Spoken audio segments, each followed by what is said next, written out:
우리 주변을 둘러보면 낡고 오래된 동네가 어느새 멋진 새 아파트 단지로 싹 바뀌는 거 많이들 보셨을 거예요. 이 엄청난 변화 뒤에는요, 사실 보이지 않는 거대한 설계도가 하나 있습니다.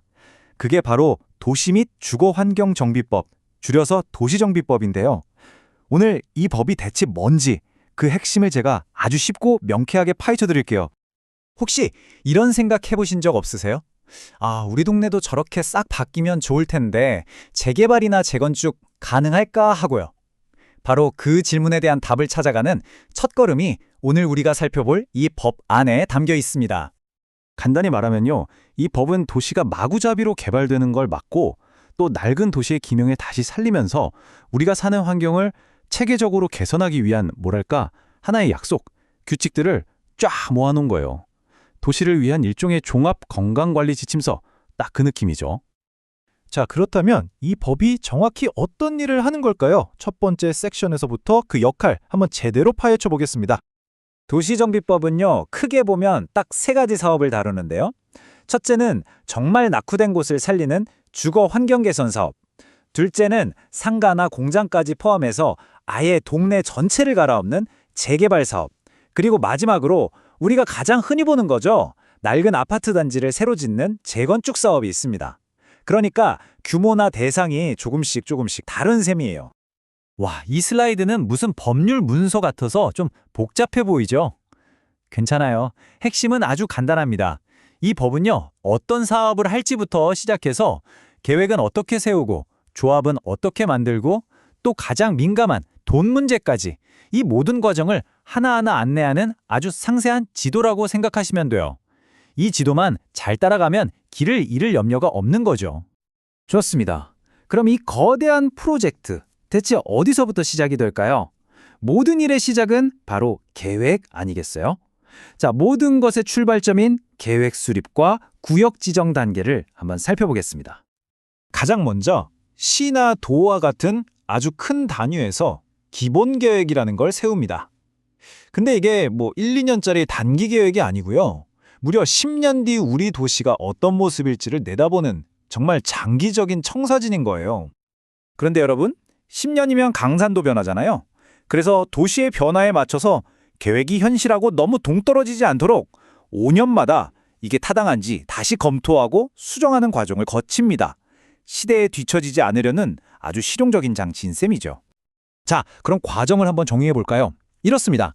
먼저 도시 전체의 큰 그림, 기본 계획을 딱 세워요. 그리고 그 계획에 맞춰서 여긴 정말 낡았구나 하는 곳, 즉 노후 불량 건축물이 밀집한 곳을 정비구역으로 콕 집어서 지정을 합니다. 그리고 마지막으로 바로 그 구역만을 위한 아주 디테일한 실행계획, 정비계획을 만드는 거죠. 큰 그림에서 작은 그림으로 딱딱 들어맞죠? 자, 계획까지 세워졌어요. 그럼 이제 누군가는 이걸 실행에 옮겨야 할 텐데 과연 이 복잡한 사업의 주인공, 주체는 누구일까요? 가장 핵심적인 주체는요, 바로 그곳에 사는 주민들, 즉 토지 등 소유자들로 구성된 조합입니다. 토지 등 소유자라는 말이 좀 어려운데 말 그대로 땅이나 건물을 가진 분들을 뜻해요. 그러니까 주민들이 스스로 사업의 주인이 되는 거죠. 물론 혼자 하기 힘들면 시장이나 LH 같은 공기업하고 손을 잡고 함께 사업을 진행할 수도 있습니다. 하지만 조합을 만들고 사업을 시작하려면 무엇보다 주민들의 동의가 절대적으로 필요합니다. 이 차트 한번 보세요. 재개발 같은 경우는요, 토지 등 소유자의 무려 4분의 3, 그러니까 75% 이상의 압도적인 동의를 얻어야만 시작할 수 있어요. 왜냐하면 누군가의 소중한 재산을 다루는 정말 중대한 일이잖아요. 그래서 이렇게 높은 동의율을 요구하는 겁니다. 재건축이라고 해서 쉬운 게 아닙니다. 여기도 만만치 않아요. 전체 소유자의 70% 이상이 오케이 해야 합니다. 이 높은 동의율이 뭘 의미하겠어요? 바로 정비사업이라는 게 그냥 몇몇 사람의 의지로 밀어붙이는 게 아니라 정말 많은 주민들의 공감대를 바탕으로 추진되어야 하는 사업이라는 걸 아주 명확하게 보여주는 거죠. 자, 이제 조합도 만들어졌고 주민 동의도 얻었습니다. 드디어 본격적인 실행 단계로 넘어갈 차례인데요. 여기서 반드시 통과해야 하는 정말 중요한 두 개의 관문이 딱 버티고 있습니다. 첫 번째 관문은 사업 시행 계획 인가입니다. 이건 쉽게 말해서 어떤 건물을 어떻게 지을지, 공사는 언제까지 할지 같은 구체적인 건설 계획을 확정 짓는 단계예요. 그리고 두 번째, 이게 주민들한테는 정말 중요한데요. 바로 관리 처분 계획 인가입니다. 바로 이 단계에서 내 낡은 집이 새 아파트로 어떻게 바뀌고, 그래서 내가 추가로 얼마의 돈을 더 내야 하는지, 즉 분담금이 최종적으로 딱 결정되는 겁니다. 가장 민감하고 중요한 부분이죠.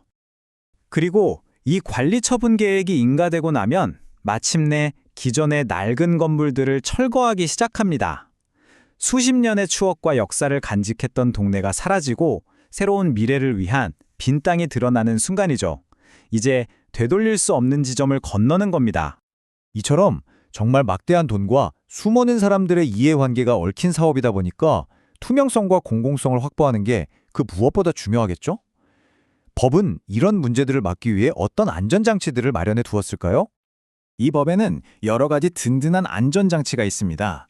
예를 들어서요, 공공이 참여하는 사업에는 용적률 같은 혜택을 줘서 더 많은 공익을 추구하도록 유도하고요. 또 당연한 얘기지만 사업과 관련해서 돈이나 부정한 청탁이 오가는 건 아주 철저하게 금지됩니다. 그리고 무엇보다 시장이나 군수에게는 강력한 감독 권한이 있어서 만약에 불법적인 일이 벌어지면 위법한 결정을 취소하거나 아예 공사를 중지시킬 수도 있습니다. 오늘 우리는 한 도시의 얼굴을 바꾸는 이 거대한 과정, 그 뒤에 든든하게 버티고 있는 도시정비법의 핵심을 쭉 따라가 봤습니다. 이 법이라는 지도에 따라 앞으로 우리 동네, 그리고 우리 도시가 어떻게 변해갈지 그 미래를 한번 상상해 보는 건 어떨까요?